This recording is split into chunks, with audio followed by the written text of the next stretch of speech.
choosing to make change in your life is great. It's awesome. It's the beginning steps. But there's but.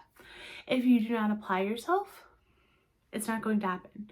Okay, so it's like you want to get the gears going, you want to get them moving, and it's a great opportunity, it's a great time to be changing yourself, because there's a bunch of opportunities in the world that then can help you not only change like certain parts of yourself, but like change all of the parts of yourself, right? Like you have so many different variables in life, right? Like you have finances, that's a part of yourself. You have your body, right? Like how thick we are or how thin we are. I mean, let's be real. I mean, I don't know, I like my wine and cookies, so I'm a little thick. I need to help that issue. I'm just joking. My wine and my cookies don't make me thick. It's all the other stuff. Okay. So no, I'm not putting those things down. Then we have our kids, and we have our extracurricular activities. We have so many different things that we're balancing that we just need to solve and expand our minds to be able to take on more. But if you are not in the season to take on more, don't.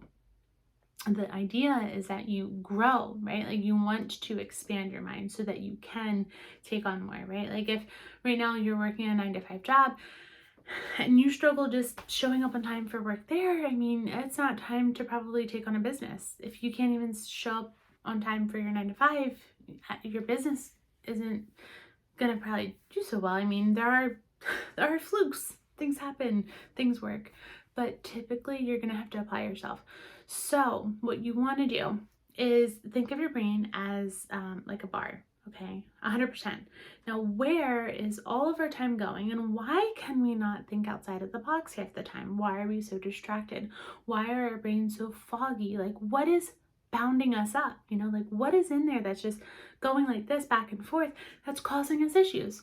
We got to figure it out. And how do you do that? Well, you write it down. You sit down and you think about, okay, well, what is it that I have going on in my life? And where do I need a little bit more organization at? And what can I delete? And what is a no-negotiable, right? Like, that's something I need in my life. You got to know those things. Because honestly, if you try to take this time and you're trying to scale it down, you're trying to make sure it all works, and honestly, you take out something that was like, no, that was really important to me, you're going to probably fall on your face. It is what it is. Like for me, like I know every week I need a day of rest. I need a day where it's like I'm not super planned out. Like I'm not running around trying to do all of these things and just scatterbrain, right? Like I'm not doing laundry on that day. Not that I hate laundry. It's not my favorite thing to do, but it's a chore. I'm not doing it on that one day. You know, I mean, my dishes in my sink, I'm gonna put those in the dishwasher, or I'm gonna use a paper plate. You know what I mean? Like I'm gonna be a little bit more conscious about how I'm spending my time and what I'm spending my time on. Am I homeschooling my kids on that day off? No, I'm not. Why? Because it's mentally exhausting, right? Like, will I read them a book? Yeah, maybe. That's cool. Like I'm down with that. Maybe we go to the park, maybe we read a book there. Maybe, I don't know, we read a menu, you know, and I'm showing them letters or numbers or whatever. Sure. But to sit down and do like a lesson with them, no, I'm not doing that on that day off. I'm not doing that. Right? So know what works for you. Know what works for your family. Sit down and talk with your spouse and figure that out. Because if you don't know and he doesn't know, then nobody knows. And then it's just chaotic and nobody's going to get nothing done. And then those big dreams you had, they're not going to happen. So you got to figure out how to manage all of this stuff, right? Take one thing at a time.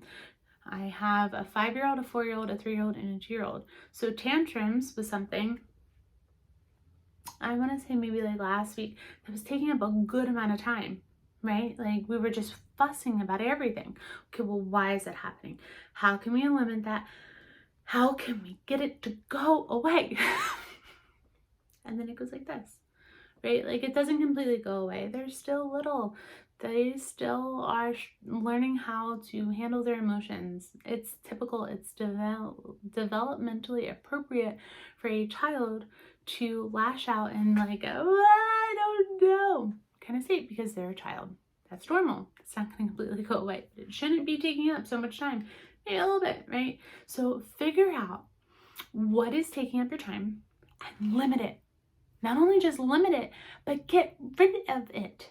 take it out and let it go. Bye-bye.